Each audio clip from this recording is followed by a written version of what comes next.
আমরা চাই না আওয়ামী লীগ এখানে পুনর্বাসিত হোক। দেশপ্রেম তাদের মধ্যে নেই। দেশপ্রেম যদি থাকতো তারা আওয়ামীর পক্ষে যাইতো না। যে দেশ বিরোধী কাজ করবে আমরা তার বিপক্ষে কাজ করব। সেটার জন্য যদি প্রাণও দিতে হয় আমরা প্রাণ দিতে প্রস্তুত।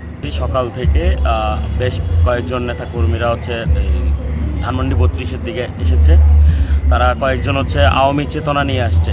একজন হচ্ছে মাওলানা টাইপের একজন লোক আসছে, উনি এসে হচ্ছে কবর জিয়ারত করবে শেখ মুজিবুরের, ওনার ওয়াইফ এবং বাচ্চাকে সহ নিয়ে আসছে। পরে আরেকজন মহিলা হচ্ছে ফুল নিয়ে আসছে, ওনার সাথে আরও 4-5 জন লোক ছিল। তো ওনারা চাইছিল যে কোনো একটা ঘটনা ঘটানোর জন্য। তো আমি মনে করি এগুলো হচ্ছে রীতিমতো ভাইরাল হইতে আসছে। এরা হচ্ছে রাজনীতি, আসলে দেশপ্রেম তাদের মধ্যে নেই। দেশপ্রেম যদি থাকতো তারা আওয়ামীর পক্ষে যাইতো না। আমাদের প্রশ্ন হচ্ছে তাদের কাছে যে আপনারা আওয়ামী চেতনা কিভাবে আপনাদের কাজ করতেছে, এত কিছুর পরেও, এতগুলো মায়ের বুক খালি করার পরেও কিভাবে আপনাদের আওয়ামী চেতনাটা জাগতেছে।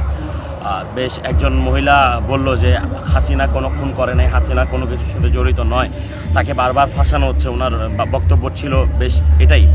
তো আমার ওনার কাছে প্রশ্ন, তাহলে উনি মনে হয় 5ই আগস্টের আগে বিগত 17 বছর উনি সম্ভবত কাঠের চশমা পরেছিলেন, যার কারণে উনি আওয়ামী লীগের কোনো দোষ উনি চোখে দেখছেন না।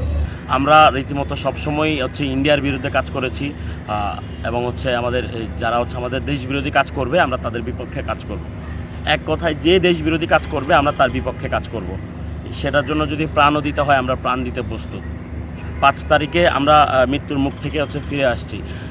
আগামীতেও যদি মৃত্যুর পথে আমাদের চলে যেতে হয় আমরা চলে যাব ইনশাল্লাহ। আমরা হচ্ছে আমাদের যেই বিবেক, ওই বিবেক থেকে আসছি। আমরা চাই না আওয়ামী লীগ এখানে পুনর্বাসিত হোক।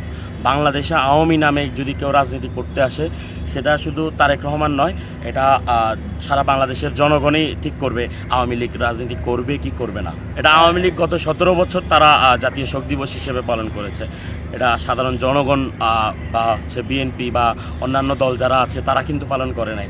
তো এটা জাতীয় শোক দিবস হতে পারে না।